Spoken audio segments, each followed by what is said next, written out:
بسم اللہ الرحمن الرحیم۔ وضاحت آیت نمبر 54 سورۃ الانعام۔ اللہ تعالیٰ کا ارشاد ہے، اور جب آپ کے پاس وہ لوگ آئیں جو ہماری آیتوں پر ایمان لاتے ہیں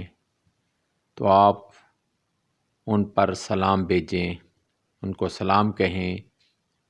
آپ کے رب نے محض اپنے کرم سے اپنے اوپر رحمت کو لازم کر لیا ہے کہ تم میں سے جس کسی نے ناواقفیت یا جاہلیت کی وجہ سے کوئی برا کام کر لیا یا گناہ کر لیا، پھر اس کے بعد توبہ کر لی اور اصلاح کر لی اپنی، تو بے شک اللہ سبحانہ تعالیٰ بہت بخشنے والا، بے حد رحم فرمانے والا ہے۔ اور ہم یوں ہی تفصیل سے آیتوں کو بیان کرتے ہیں اور تاکہ مجرموں کا راستہ واضح ہو جائے۔ سورۃ الانعام آیت نمبر 54 اور 55۔ حضرت انس بن مالک رضی اللہ تعالیٰ عنہ نے بیان کیا کہ یہ آیت ان لوگوں کے متعلق نازل ہوئی ہے جو رسول اللہ صلی اللہ علیہ وآلہ وسلم کے خدمت میں حاضر ہوئے اور عرض کیا، ہم سے بڑے بڑے گناہ سرزد ہو گئے ہیں۔ رسول اللہ صلی اللہ علیہ وآلہ وسلم خاموش رہے تو یہ آیہ مبارکہ نازل ہوئی۔ اگر اس آیت کے مطلب پر جائیں تو آپ کو یہ واضح ہو جائے گا کہ اللہ تعالیٰ کہہ رہا ہے کہ وہ لوگ جنہوں نے اپنے اوپر زیادتی کر لی ہے، وہ گناہ سرزد ہو گیا ان سے، جہالت کی وجہ سے یا غصے کی وجہ سے یا نفس کی جارحیت کی وجہ سے یا شیطان کی بہکانے کی وجہ سے، تو وہ اگر توبہ کر لیں، سچی توبہ کریں اور اپنے اللہ کے حضور آنسوؤں کے ساتھ، بہتے ہوئے آنسوؤں کے ساتھ صدق دل سے معافی کے طلبگار ہوں، توبہ کریں، تو یقیناً اللہ سبحانہ تعالیٰ بہت معاف کرنے والا، غفور الرحیم ہے، اور اس نے اپنے اوپر اپنی رحمت کو لازم کر لیا ہے۔ تو اللہ تعالیٰ کیونکہ بہت ہی رحمان و رؤوف و رحیم و کریم ہے، اس لیے یہ ان لوگوں کے لیے خوشخبری ہے جنہوں نے اپنے نفس پر، اپنی جانوں پر ظلم کیے ہیں۔ اس آیت کی ایک وجہ تو یہاں اس حدیث کے ذریعے بیان کر دی گئی ہے، لیکن اس کے دو تین رائے ہیں اس کے متعلق۔ ایک تو یہ ان لوگوں کے متعلق ہے جنہوں نے اپنے اوپر ظلم کیے ہیں، اور ان کے لیے یہ بشارت ہے، خوشخبری ہے کہ وہ اپنے رب کریم کی طرف اگر وہ لوٹ جائیں تو اللہ تعالیٰ ان کو معاف کرنے والا ہے، وہ اپنے رب کو معاف کرنے والا پائیں گے۔ نمبر 2، حضرت حسن بصری اور اکرمہ نے کہا کہ یہ آیت ان لوگوں کے متعلق نازل ہوئی ہے جن کو مجلس سے اٹھانے سے منع فرمایا تھا، یعنی کہ جو نبی کریم صلی اللہ علیہ وسلم کی مجلس میں بیٹھا کرتے تھے تو ان کو اٹھانے سے منع فرمایا تھا۔ نبی کریم صلی اللہ علیہ وآلہ وسلم جب ان کو دیکھتے تو ابتدا سلام کرتے اور فرماتے، اللہ کا شکر ہے جس نے میری امت میں ایسے لوگوں کو رکھا جن کے متعلق مجھے ابتدائے اسلام کرنے کا حکم دیا، یعنی کہ جن کو سلام کرنے میں پہل کرنے کا حکم دیا۔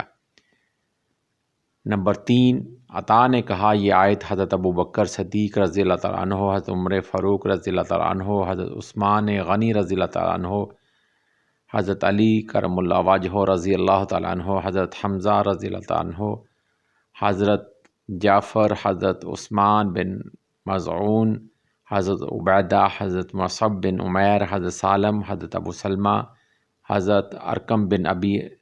الارقم، حضرت عمار اور حضرت بلال رضی اللہ تعالی عنہما کے متعلق نازل ہوئی ہے۔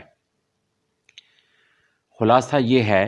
کہ جس شخص نے شدید غصہ سے غلبہ شہوت یا حماقت کی بنا پر اخروی سزا سے غافل ہو کر کوئی گناہ سرزد کر لیا یا اس سے کوئی گناہ سرزد ہو گیا، تو پھر اس کے بعد اس نے اخلاص کے ساتھ اللہ کے خوف سے، اللہ کی پکڑ سے ڈرتے ہوئے اس نے سچی توبہ کی، بھیگی ہوئی آنکھوں سے اور بہتے ہوئے آنسوؤں کے ساتھ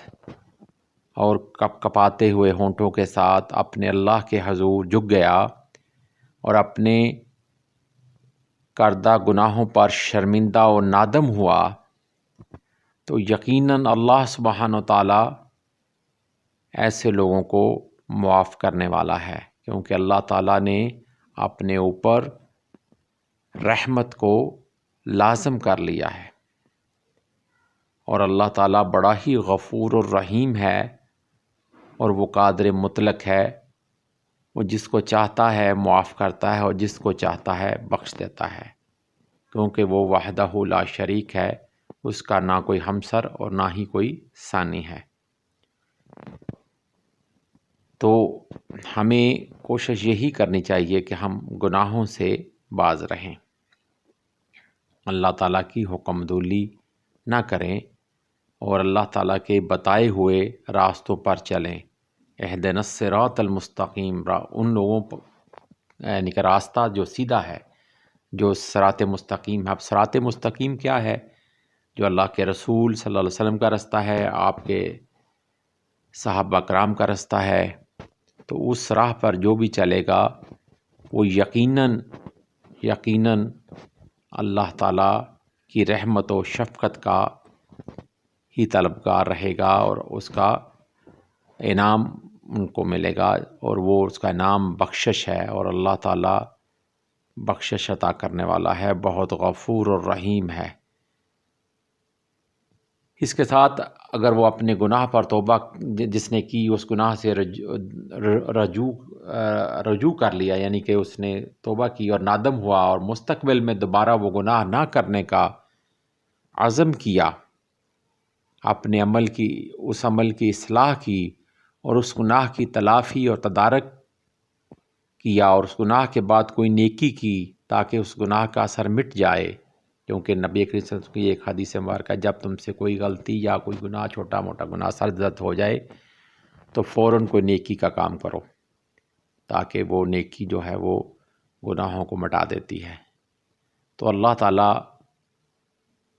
ان سب کے گناہ کو بخش دے گا جو توبہ کرتے ہیں، سچی توبہ کرتے ہیں، کیونکہ وہ بہت وسیع رحمت اور مغفرت والا ہے۔ تو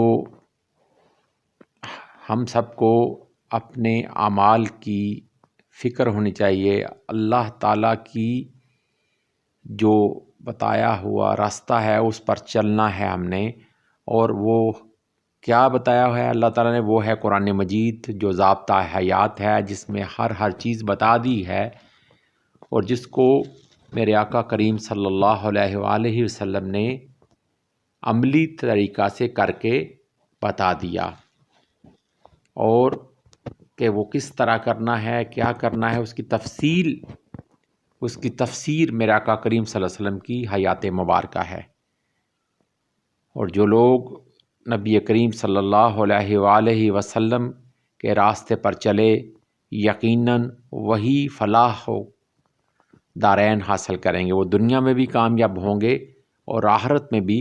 کامیاب ہوں گے۔ اللہ تعالیٰ ان کو رسوا نہیں کرے گا، کیونکہ یہ اللہ تعالیٰ کا ان سے وعدہ ہے۔ اللہ تعالیٰ ہمیں معاف فرمائے۔